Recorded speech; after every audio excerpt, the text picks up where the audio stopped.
നമസ്കാരം. നമ്മൾ മനസ്സിലാക്കേണ്ട തദ്ദേശ സ്വയംഭരണ തെരഞ്ഞെടുപ്പിലേക്ക് പോകുമ്പോൾ LDF എന്താണ് ആത്മവിശ്വാസത്തോടെ മുന്നോട്ട് പോകുന്നതെന്നുള്ള കാരണം 950-ലധികം ഗ്രാമപഞ്ചായത്തുകൾ കേരളത്തിലുണ്ട്. 86 മുനിസിപ്പാലിറ്റികളുണ്ട്. 6 നഗരസഭകളുണ്ട്. ഇതിൽ ഒരു 60-70% തദ്ദേശ സ്വയംഭരണ സ്ഥാപനങ്ങളും ഭരിക്കുന്നത് LDF ആണ്. അത് തന്നെയാണ് ഒറ്റ കാരണം. മാത്രമല്ല, CPIM-ൻ്റെ ഒരു ഓർഗനൈസേഷൻ നോക്കിയാൽ നമുക്കറിയാം. കെ സുധാകരൻ KPCCയുടെ അധ്യക്ഷനായപ്പോൾ ആദ്യം പറഞ്ഞത് ഒരു സെമി കേഡർ സംവിധാനം കോൺഗ്രസിൽ കൊണ്ടുവരും എന്നാണ്. അദ്ദേഹം ആത്മാർത്ഥമായി പറഞ്ഞതാണ്. അദ്ദേഹത്തിന് അങ്ങനെ ചെയ്യണമെന്നുണ്ട്. കണ്ണൂരിൽ ഇപ്പോഴും കോൺഗ്രസ് പിടിച്ചിരിക്കുന്നതിൻ്റെ കാരണം അവിടെ ചടുലമായ രാഷ്ട്രീയ പ്രവർത്തനം കെ സുധാകരൻ എന്ന നേതാവ് നടത്തി വഴി തെളിയിച്ച് ഇപ്പോഴത്തെ സണ്ണി ജോസഫ് ആയിരുന്നാലും മാർട്ടിൻ ജോർജ് ആയിരുന്നാലും അങ്ങനത്തെ പ്രധാനപ്പെട്ട നേതാക്കൾക്ക് ഒരു വഴി കാട്ടി കൊടുത്ത വ്യക്തിയാണ് കെ സുധാകരൻ. അതുകൊണ്ടാണ് ഈ 77-ാം വയസ്സിലും അദ്ദേഹം നിൽക്കുന്നൊരു ഓളം മറ്റൊരാൾക്ക് കണ്ണൂരിൽ ഉണ്ടാക്കാൻ കഴിയാത്തത്. പക്ഷേ അദ്ദേഹത്തിന് കേരളത്തിൽ അത് ഇംപ്ലിമെൻറ്റ് ചെയ്യാൻ പറ്റിയില്ല. അദ്ദേഹത്തിന് അണികളിൽ ആവേശം ഉണ്ടാക്കാൻ നല്ല രീതിയിൽ ഇപ്പോഴും കഴിയും. അദ്ദേഹത്തിന് നല്ല രീതിയിലുള്ള വരവേൽപ്പ് എവിടെ ചെന്നാലും 4 ആൾ കൂടും അദ്ദേഹത്തിൻ്റെ പ്രസംഗം കേൾക്കാൻ. ഒരു ക്രൗഡ് പുള്ളറാണ്. അത് സമ്മതിച്ചു കൊടുത്താലേ മതിയാവും. പക്ഷേ കോൺഗ്രസ്സിനില്ലാത്തൊരു ഏറ്റവും വലിയ അപജയം സംഘടനാപരമായിട്ടുള്ള ബലമാണ്. കോൺഗ്രസ് നേതാക്കൾക്ക് പരസ്പരം പാരവെപ്പും അള്ളും അതെന്തോ ഒരു ജന്മസിദ്ധമായിരുന്നോ കഴിവ് പോലെ ഒരു മേന്മയും കൊണ്ട് നടക്കുന്നവരാണ്. തമ്മിൽ ഒരു വിശ്വാസമില്ലാതെ ഒരു രീതിയിലും അങ്ങോട്ടും ഇങ്ങോട്ടും പരസ്പരം ബഹുമാനം പോലും ഇല്ലാതെ അണികൾക്കിടയിൽ ഒരു വല്ലാത്തൊരു ഫീലിംഗാണ്.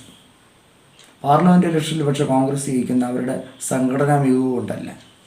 നിഷ്പക്ഷരായ ജനസമൂഹം LDF-നെതിരെ തിരിയുമ്പോൾ പ്രത്യേകിച്ചും കേന്ദ്രത്തിലേക്കാണ് ആ വോട്ടിംഗ്. അത് കോൺഗ്രസ്സിന് അനുകൂലമായി മാറുന്നു. അതുകൊണ്ടാണ് ഈ 19-18 സീറ്റൊക്കെ കിട്ടുന്നത്. പക്ഷേ അതല്ല തദ്ദേശ സ്വയംഭരണ തിരഞ്ഞെടുപ്പ്.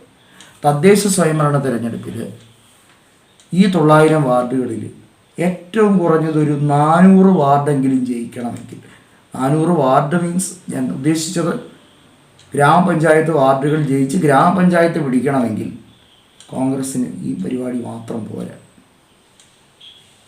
പക്ഷേ അത് ഉടച്ചു വാർക്കാൻ അത്രയും കഴിവുണ്ടോ എന്നുള്ളത് സംശയമാണ്. കോർപ്പറേഷനിലാണെങ്കിലോ നഗരസഭയിലാണെങ്കിലോ കോൺഗ്രസ്സിന് ഒന്നേന്ന സംഘടനാതലത്തിൽ എണ്ണയിട്ട് യന്ത്രം പോലെ പ്രവർത്തിച്ചില്ലെങ്കിൽ പോലും കാര്യമായി ഒന്ന് കാടടച്ച് വെടിവെക്കുന്ന രീതിയിലുള്ള ഒരു പ്രവർത്തനം ഉത്തേജകപരമായി നൽകിയാൽ മാറ്റങ്ങൾ കൊണ്ടുവരാം. അതെങ്കിലും ചെയ്യാൻ പറ്റുമോ എന്നുള്ളതാണ് കാണേണ്ടത്. കാരണം ഈ ഗ്രാമപഞ്ചായത്തുകൾ, ത്രിതല പഞ്ചായത്തുകൾ എന്ന് പറയുന്നത് ഏകദേശം കേരളത്തിലെ ഈ പറയുന്ന 140-ൽ ഏകദേശം 75ഓളം മണ്ഡലങ്ങൾ തുല്യമായിട്ട് തന്നെ നമുക്ക് കണക്കാക്കാം. ഈ തദ്ദേശ സ്വയംഭരണ തിരഞ്ഞെടുപ്പിൽ ഗ്രാമപഞ്ചായത്തുകൾ എന്ന് പറയുമ്പോൾ അതിൻ്റെ കൃത്യമായ ഒരു ലെജിസ്ലേറ്റീവ് അസംബ്ലി കണക്കെടുത്ത 70-75ഓളം ലെജിസ്ലേറ്റീവ് അസംബ്ലികൾ കവർ ചെയ്ത് വരുന്നുണ്ട്. അതേസമയം കോർപ്പറേഷനും മുനിസിപ്പാലിറ്റിയും കൂടെ എടുത്തു വയ്ക്കാൻ 10-60ഓളം ബാക്കി അവരുടെയാണ്. അപ്പോൾ ഈ 60ഓളം മുനിസിപ്പാലിറ്റി കോർപ്പറേഷൻ എന്നുള്ള രീതിയിലേക്ക് അവിടെ കുറച്ചെങ്കിലും ഒരു മുന്നേറ്റം നടത്തണം. നമ്മൾ ഈ പറയുന്ന പോലെ ഒന്ന് തൂത്തുവാരി കളയും UDF എന്ന് വിശ്വസിക്കാൻ മാത്രം കേരളത്തിലെ ആളുകൾ പൊട്ടരല്ല.